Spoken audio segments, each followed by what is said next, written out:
Magandang araw sa lahat. Ang paksang naiata sa akin ay tungkol sa ang glottal na pasara o impit na tunog.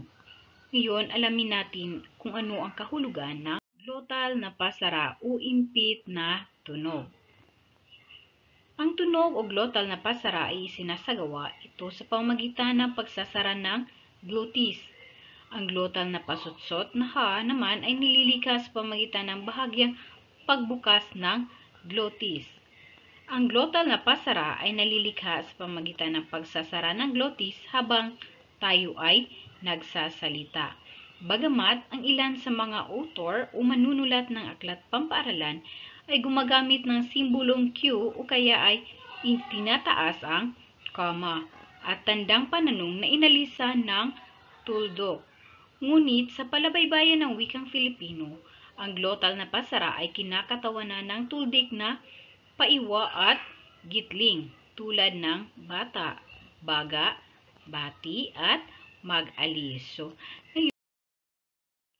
ang dalawang inirepresenta ng glottal na pasara.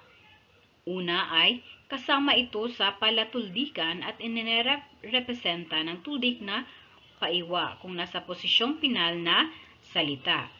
Ang mga salitang maimpit na tunog sa posisyong pinal ay tinatawag na malumi at saka maragsa. So ngayon, alamin natin kung ano ang kahulugan ng isang malumi. Ang malumi ay binibigkas tulad ng malumay. Ang kaibahan lamang ay may impit na tunog sa huli.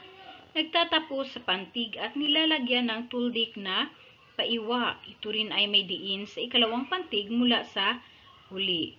May tuldik na paiwa na itinatapat sa patinig ng huling pantig. Ngayon, tingnan natin ang mga halimbawa ng malumi.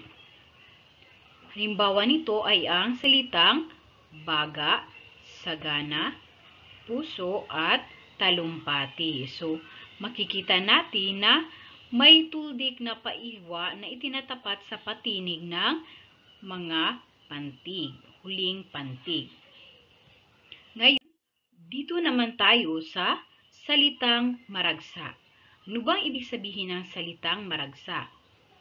Ang maragsa ay binibigkas ng tuloy-tuloy tulad ng salitang binibigkas ng mabilisan. So ito ay may mga impit o pasarang tunog sa hulihan o dulo. Ito ay palaging nagtatapos sa tunog na patinig. Ginagamit dito ang tuldik na pakopya at ilalagay sa ibabaw ng huling patinig ng salita. So makikita natin dito ang simbolo ng isang pakopya sa mga salita. Simbolo ng salita tuldik na pakopya.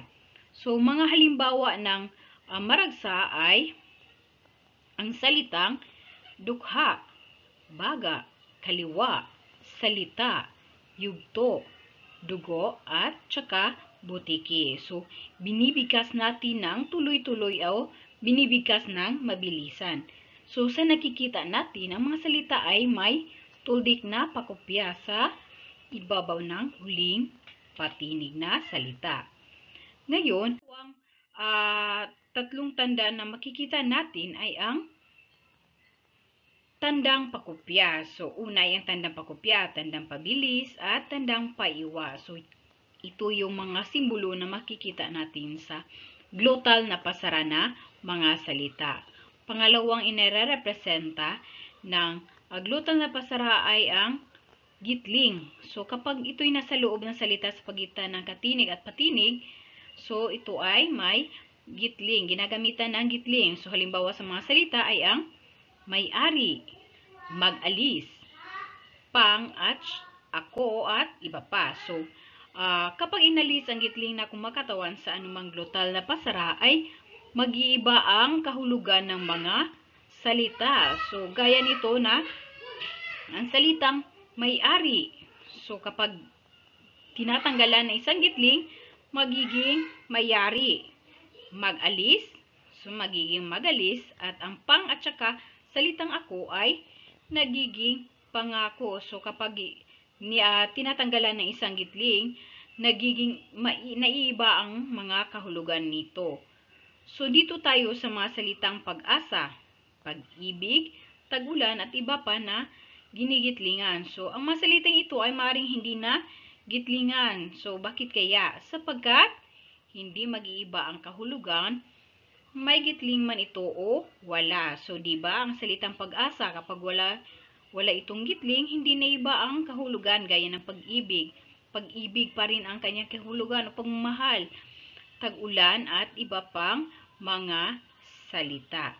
So yun ang mga ginagawa, yun ang mga halimbawa na dalawang paraan na ginagamit sa glottal na pasara na mga salita. At yung mga ginagamit kong sanggunian. Maraming salamat sa inyong pakikinig.